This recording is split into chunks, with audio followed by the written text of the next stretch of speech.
दोस्तों सबसे बड़ा सवाल, बहुत बार सप्लीमेंट खाया, बहुत दिन तक सप्लीमेंट खाया, लेकिन हमें कुछ रिजल्ट ही नहीं मिला। ये सवाल आपको भी आता होगा, फील्ड में भी आता होगा, बहुत सारे पेशेंट को भी आता होगा। तो दोस्तों इसके पीछे वजह क्या है और सप्लीमेंट की ताकत को कैसे बढ़ाए ताकि अच्छा रिजल्ट मिल जाए और वो भी एक समय में मिल जाए।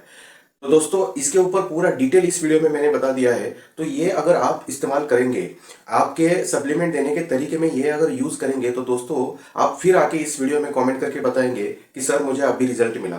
तो दोस्तों इस वीडियो को लास्ट तक अच्छे से देखना। अगर आप टोटल हेल्थ यूट्यूब चैनल पर नए हैं तो दोस्तों सब्सक्राइब करना, लाइक करना और अपने दोस्तों को भी शेयर करना। तो दोस्तों चलिए इस शानदार वीडियो की शुरुआत करते हैं। तो दोस्तों सबसे बड़ा सवाल आता है हमें कि मैंने बहुत दिन तक सप्लीमेंट खा लिया और हमें रिजल्ट नहीं मिला। और दोस्तों हमें सप्लीमेंट की ताकत कैसे बढ़ानी चाहिए, तो इसके ऊपर दोस्तों मैं आपके साथ एक 5 टॉपिक आपके साथ डिस्कस करूंगा। तो इसमें से पहला टॉपिक जो है वो है, आपको किसी भी डिसीज की या किसी भी बीमारी की एक सप्लीमेंट जिसको दे रहे, वो कौन सी वजह से दे रहे और वो डिसीज कौन सी वजह से हो गया और उसकी जड़ क्या है, वो आपको पहले ठीक करना है, उसको सुधारना है। जैसे कि फॉर एग्जांपल अगर आपके पास कोई भी पेशेंट आ गया जो कि है उसको वेट लॉस करना है, अगर मान लीजिए उसका वेट है 100 kg और उसको वेट लॉस करना है, लेकिन उसको थायराइड भी है और विटामिन डी जैसे कई इंपॉर्टेंट विटामिन की कमी है। तो दोस्तों ऐसे केस में आप क्या करेंगे, ऐसे केस में आप सीधा उसको वेस्लिन की रेंज देके आप उसका वेट लॉस के लिए ट्रीटमेंट नहीं स्टार्ट कर सकते। तो दोस्तों इसके लिए हमें बेसिक जड़ क्या है वो आपको ढूंढना पड़ेगा। आइदर उसका वेट थायराइड की वजह से बढ़ गया, या उसको ज्यादा खाने की आदत है, या ज्यादा वो बाहर के फास्ट फूड खाता है। तो आप उसको चेक करना पड़ेगा कि उसको क्यों होता है और उस हिसाब से आपको स्टार्ट करना है। तो दोस्तों इसमें से अगर आप देखेंगे तो अगर मान लीजिए वो पेशेंट को थायराइड है तो आपने कितने भी दिन वेस्लिन का रेंज दे दिया तो वेट लॉस उसी समय के लिए दिखेगा, लेकिन वो वेट बढ़ना चालू हो जाएगा।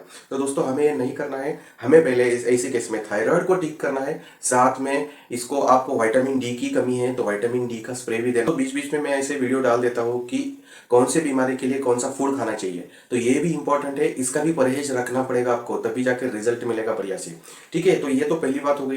दोस्तों दूसरी बात है कि डोसेज। तो इसमें आप एक चीज ध्यान में रखना कि सप्लीमेंट का डोज आप जो दे रहे हो ना, वो प्रिवेंटिव मेजर्स के लिए दे रहे हैं या आप थेरेपेटिक इफेक्ट के लिए दे रहे हैं। तो दोस्तों प्रिवेंटिव मेजर्स मतलब जैसे कि कोई भी एक हेल्दी कस्टमर है आपका, या आप हेल्दी हो, आप खुद ले रहे हो, आपको हार्ट की कोई भी बीमारी नहीं है, लेकिन आप खुद फ्लैक्स ऑयल ले रहे हो, तो आप नॉर्मल डोज आप ले सकते हैं। लेकिन अगर मान लीजिए उसके बॉडी में दुनिया भर का कोलेस्टेरॉल इकट्ठा हो गया है, दुनिया भर का ट्राइग्लिसराइड बढ़ गया है, एलडीएल बढ़ गया है और उसको एक दो बार हार्ट अटैक आ गया है, तो ऐसे केस में आप उसको normal dose, normal healthy body जैसे पर्सन को आप डोज देते हैं वैसे आप देखिए उसको रिजल्ट कब आएगा, रिजल्ट तो बहुत दिन के बाद आएगा। तो दोस्तों हमें ऐसे वक्त आपको दिमाग लगाना है कि उसका डोज कैसे बढ़ाना है, तो डोज थोड़ा सा ज्यादा दे दीजिए ऐसे केस में। तो दोस्तों हमें तीसरा पॉइंट चेक करना है कि सिवेरिटी, पेशेंट के बीमारी की सिवेरिटी कितनी है, वो डिसीज कितना फैल चुका है। और दोस्तों आपको थोड़ा सा इसमें ये देखना है कि वो डिसीज अगर बहुत दिन तक है, 8 साल से 10 साल से है, तो वो कभी भी 8 दिन में ठीक नहीं होगा, 2 महीने में भी ठीक नहीं होगा, 4 महीने में भी नहीं, उसको साल लग जाते हैं, क्योंकि ये प्रोसेस से तैयार हो जाता है। जैसे डिसीज वो प्रोसेस के साथ ही ठीक होगा। तो उसको आपको ये चीज पेशेंट को आपको डिस्कस करनी होगी। तो इसके ऊपर आपको फोकस करना पड़ेगा कि कितनी सीवेरिटी है। जैसे कि सफेद दाग है, विटिलिगो है, तो विटिलिगो थोड़ा रहेगा तो वो जल्दी कवर हो जाएगा, लेकिन अगर बहुत दिन का है तो वो जल्दी कवर नहीं होगा। मुझे बहुत सारे लोग कमेंट करते हैं कि मेरा सर ऐसे ठीक नहीं हुआ, वैसे ठीक नहीं, उसको आपको पेशेंस रखना पड़ेगा और आपको खुद चेक करना पड़ेगा कि हम डोज कैसा ले रहे हैं, हम बहुत सारे इसके साथ परहेज क्या रख रहे हैं। तो इसके साथ में ये वीडियो जैसे मैंने बोला अभी कि इसके साथ क्या खाना है क्या नहीं खाना है, ये भी आपको ध्यान रखना पड़ेगा। ये भी मैं वीडियो डाल रहा हूँ ताकि सप्लीमेंट की ताकत और बढ़े, तो आपको ये समझना पड़ेगा। ये तीसरा पॉइंट है। दोस्तों चौथा पॉइंट है जो कि है पेशेंट का माइंडसेट करवाना। आपको, आप खुद पेशेंट हो या पेशेंट किसी पेशेंट को आप ये दे रहे हो, सजेस्ट कर रहे हो सप्लीमेंट, तो दोस्तों माइंडसेट करवाना है कि दोस्तों माइंडसेट ये है कि ये it's supplement, its food supplement, ये धीरे धीरे अंदर से ठीक करेगा। और दोस्तों इट्स नॉट मेडिसिन, ये आपको समझाना पड़ेगा उनको। तो दोस्तों ये आपको खुद को भी समझना पड़ेगा। तो दोस्तों इसमें क्या है, फॉर एग्जांपल मैं आपको बता दूं, जैसे कि अगर जॉइंट पेन है या घुटने का दर्द है तो उसके लिए एनाल्जेसिक एक गोली मिल जाती है, उसके हिसाब से आप 1-2 मिनट में आपका जो घुटने का दर्द है वो ठीक हो सकता है। लेकिन वो कितना, जब तक वो गोली का असर है तब तक। लेकिन दोस्तों अपना सप्लीमेंट है वो क्या करेगा, वो एनाल्जेसिक का इफेक्ट नहीं है उसमें, जैसे कि पेन किलर का इफेक्ट नहीं है। वो क्या करेगा, वो अंदर से ढूंढ लेगा कि इसमें भाई साइनोवियल फ्लूइड की कमी है, इसमें चिकनाहट कम है, दोनों ज्वाइंट में चिकनाहट कम है, लुब्रिकेशन कम है, तो वो बढ़ाने के लिए वो समय ले लेगा और धीरे धीरे चिकनाहट बढ़ाएगा और वो जड़ से बीमारी खत्म होगी। तो दोस्तों ये हमें देखना है, हमें पेशेंट को बताना पड़ेगा, या खुद पेशेंट है तो ये समझना पड़ेगा कि ये अंदर से जाके फूड सप्लीमेंट आपको ठीक करना चालू कर देगी, जो कमियां है उसको भर के निकाल लेगी और आपको रिजल्ट मिलेगा। तो दोस्तों ये डिफरेंस है, ये आपको समझाना पड़ेगा। लास्ट बट नॉट लीस्ट जो कि 5वां पॉइंट है वो है आपको ट्रस्ट। दोस्तों ट्रस्ट आपको भी चाहिए, अगर आप पेशेंट है खुद सप्लीमेंट खा रहे हैं तो ट्रस्ट रखना पड़ेगा दोस्तों।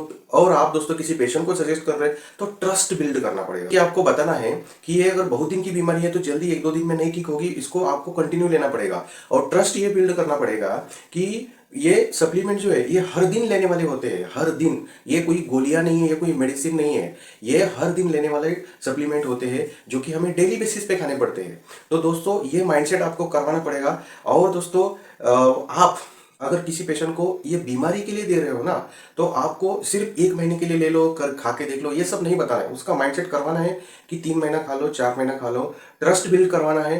4 महीना खा लो, 5 महीना आपको रिजल्ट आएगा, फिर भी 1-2 महीना कंटिन्यू करो, फिर बाद में कम करो इसको। और उसमें से एक बेसिक सप्लीमेंट है, उसका आप सिलेक्शन करके आप फर्दर उसको डिटेल कंटिन्यू रखो ताकि वो रिपीट ना आए।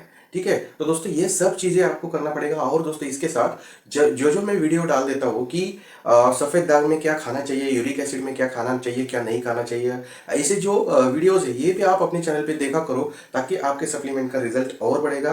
और मैं कई शॉर्ट्स भी ऐसे बना रहा हूँ ताकि वो भी आपको हेल्पफुल होंगे, जो कि आपको एक एक एक की पॉइंट मिलेगा, जैसे कि डायबिटीज में ग्लूकोसामाइन क्यों अवॉइड करना है। ठीक है, बहुत सारे लोगों को ये पता नहीं होता, इसके लिए दोस्तों ये मैं वीडियोस बना रहा हूँ। तो दोस्तों थैंक यू सो मच। ये आप मुझे कमेंट करके बताना आपको वीडियो कैसा लगा। Thank you so much.